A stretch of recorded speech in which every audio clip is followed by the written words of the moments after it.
I moved into the city and I went to school, junior high school, and they had posters up about the cadet nurses, and it said free education.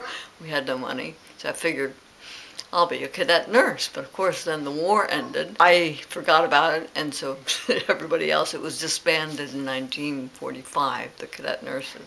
I went to Mount Sinai Hospital, School of Nursing from 1950 to 53. That was during the Korean War, but they didn't have any kind of corps. But we also staffed the hospitals at that time. My last job was working with the Harvard Nurses Health Study, and my job was to interview nurses who had been in the study since its inception. Afterwards, I would schmooze, and I would always ask, "Where did you go to school?" Well, she said, "Well, I graduated from St. Francis in Hartford, and I was a cadet nurse." And I said, "I remember the cadet nurses." And she said, "Well, if you do, you're one of the very few." I said, "Oh, my best friend's sister was a cadet nurse." And she said, "Do you know that there were 180,000 cadet nurses?" I said, "No." She said, "Did you know that 124,000 graduated?" I said, "No, I don't know any of those things." She said, "Would you like me to send you some information?" I said, "Oh, please do." So she sent me a packet. I opened the packet and started reading about this wonderful group of nurses who were recruited by the United States government during World War II. And they were at that time working on another bill to get veteran status. They've been working on it for 9 years. And she sent me that information. And I said, so I read it and I said, "Oh my God, I've got to help them." There was just something. I wanted to be a cadet nurse. I was a nurse.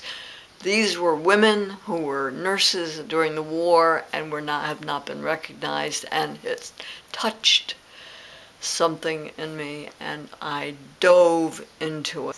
They deserve veteran benefits. They were recruited by the government because they were short of military nurses in the military. The generals were hollering, "Send me 10,000 nurses yesterday."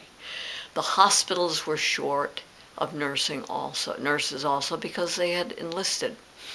So the government decided they'd have to start this program. And they recruited young women coming out of high school. They were the only women left because all the other women were working in factories and in war industries. So they targeted the young high school graduates. They had to be high school graduates to enlist in the service, public health service.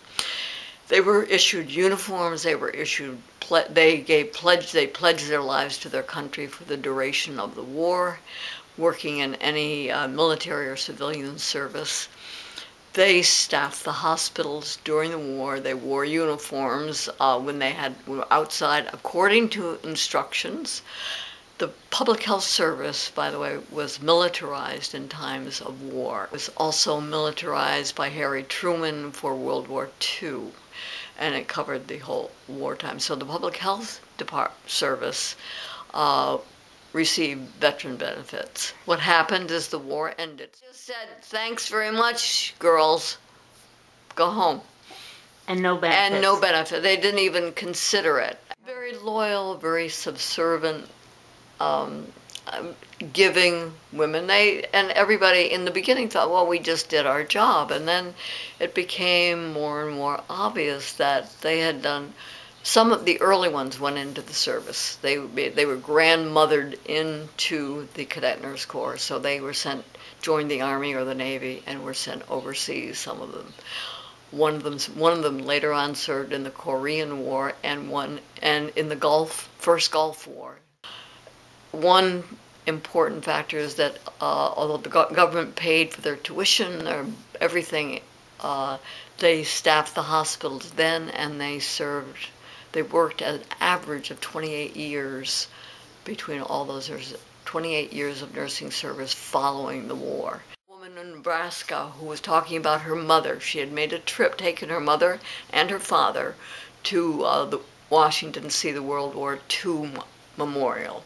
Her father had been in the service. So they saw that, and then they decided to see the women's memorial. And they thought it was just going to be a statue or something. And it turns out to be a beautiful building. As they walked in, the mother said, I don't know why I should be here. I was a cadet nurse, but I'm not going to be here. I don't belong here. And she said, well, let's just look around. And so they saw the Iraq nurses, and then her mother turned and saw something. She said, that's my uniform. I was a cadet nurse. There's a cadet nurse uniform. I went over there and looked at it, and then she turned to her daughter with tears in her eyes, actually, and said, maybe I do belong here. And I said, wow. Her name is Marie Lee. I said, you know, if I have my way, that's how the documentary would start. This is Sue Scheibel, staff reporter for the Patriot Ledger and Gatehouse Media New England. For more coverage, see the Good Age column in today's newspaper or go to patriotledger.com.